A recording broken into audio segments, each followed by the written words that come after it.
Indubitavelmente, na história antiga, nenhuma mulher é tão icônica e reconhecida nos dias atuais como Cleópatra. Celebrada por sua inteligência e beleza, Cleópatra é recordada com pesar devido a seu trágico e precoce fim. No entanto, será que ela era tão extraordinária quanto se acredita? Ou havia um aspecto sombrio em sua personalidade que muitos desconhecem? Poderia Cleópatra ter sido uma das primeiras mestres da manipulação da história? Bem-vindos ao Curiosidades Desconhecidas e hoje vamos descobrir coisas assustadoras que a Cleópatra fez.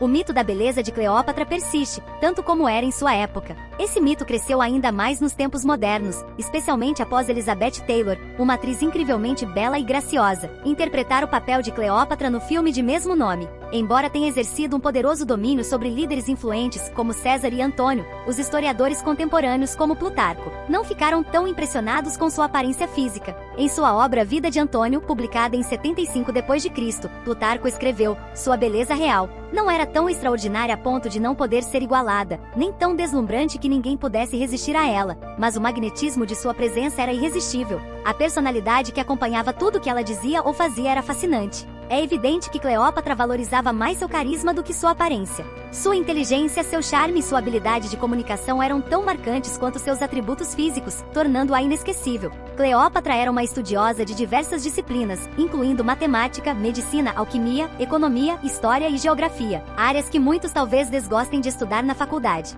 Além disso, ela era fluente em 9 idiomas e sabia como influenciar conversas e negociações.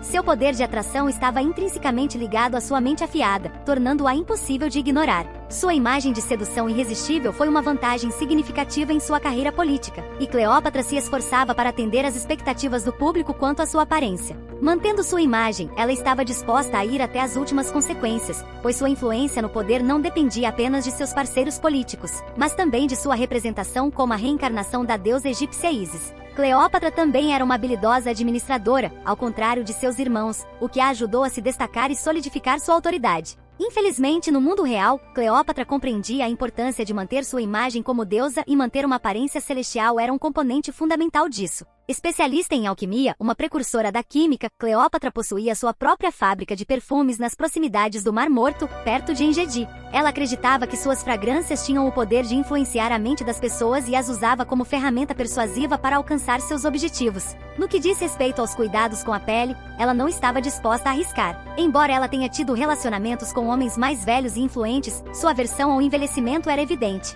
Embora botox e cirurgia plástica não fossem opções no Egito do primeiro século a.C., Cleópatra, como rainha, desfrutava de privilégios. Como muitas rainhas ao longo da história, Cleópatra mantinha elaborados rituais de cuidados com a beleza que a maioria das pessoas comuns nem sequer poderia imaginar. Segundo a lenda, seu banho era preenchido com o leite de 700 burros em lactação. Embora o número de burros possa parecer exagerado, tomar banhos de leite de burra não era tão extravagante como pode parecer. Na verdade, o leite de burra era considerado um eficaz agente anti-envelhecimento em várias culturas antigas.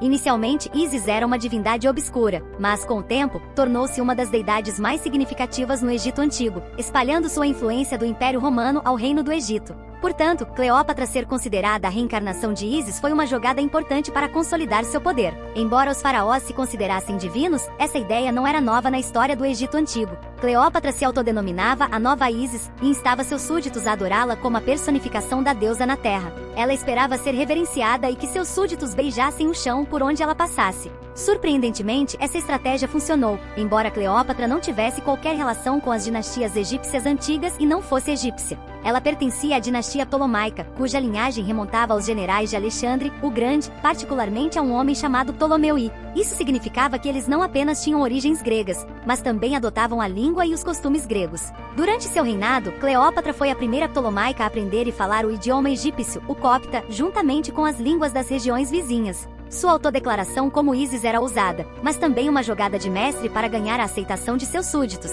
Até então, os Ptolomeus não demonstravam interesse na cultura ou religião egípcia e mantinham-se restritos a Alexandria. Na época do governo de Ptolomeu, Alexandria era uma espécie de enclave grego no Egito Antigo, com influência grega predominante. Apesar de sua ousadia, considerar-se uma deusa era uma medida arrojada, até mesmo para alguém como Cleópatra. Não é segredo que os faraós egípcios tinham a tendência de manter a realeza dentro da família. Apesar da dinastia Ptolomeu não ter grande afeição pela religião e tradições locais, tinham a peculiar ideia de que ter 2 bisavós em vez de 16 era uma escolha sensata. Quando Cleópatra tinha apenas 14 anos, sua mãe faleceu em circunstâncias misteriosas. Com seus irmãos ainda muito jovens, seu pai, Ptolomeu XII, a nomeou regente e co-governante. Cleópatra compartilhou o trono com seu pai por 4 anos, adquirindo valiosa experiência em governança. No entanto, após a morte de Ptolomeu XII, as coisas se complicaram para Cleópatra. Ela foi instada a se casar com seu irmão de 10 anos e compartilhar o governo com ele. Desde o início desse casamento, Cleópatra deixou claro que não tinha a intenção de dividir o poder com seu jovem marido.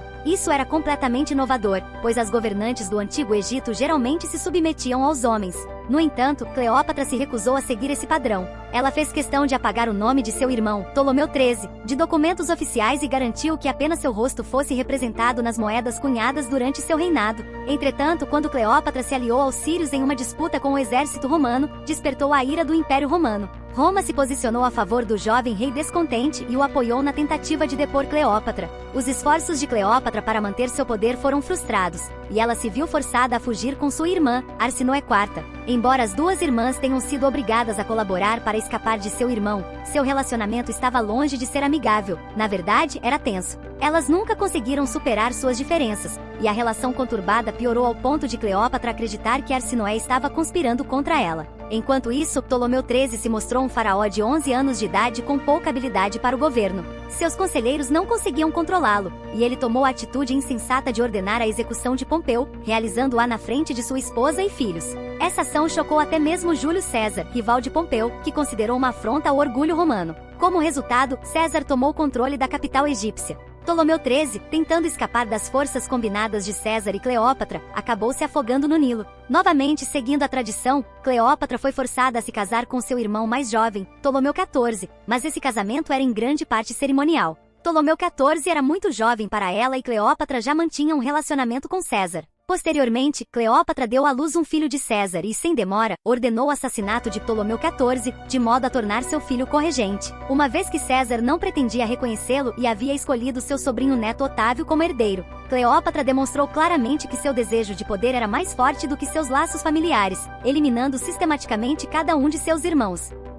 No início deste vídeo mencionamos como Plutarco a descreveu como encantadora, e ele não estava completamente equivocado. Cleópatra possuía o dom de cativar os homens e levá-los a fazer coisas que normalmente não fariam. Era quase como se ela tivesse um poder hipnótico sobre esses homens, mas na realidade, era sua habilidade de entender o que eles desejavam. Inteligente e perspicaz, Cleópatra conquistou o apoio de César e Antônio não apenas com sua sedução, mas também com sua criatividade. Para César, ela se apresentou escondida em um tapete, enquanto para Antônio, surgiu pela primeira vez vestida como a deusa do amor, Afrodite. Essa astúcia ajudou Cleópatra a ganhar o controle sobre esses poderosos líderes com facilidade. Sua rede de sedução era tão envolvente quanto uma teia de aranha. César ficou tão encantado que ergueu uma estátua dela no templo romano de Vênus Genetrix, ao lado da estátua da própria deusa. Os romanos nunca haviam considerado seus líderes como divindades, ao contrário dos egípcios, portanto, isso foi considerado escandaloso e ímpio. Mas tanto César quanto Cleópatra ignoraram as críticas. Por outro lado, quando Antônio viu Cleópatra vestida como Afrodite, ele esqueceu completamente seus planos de invasão e decidiu passar o inverno em Alexandria.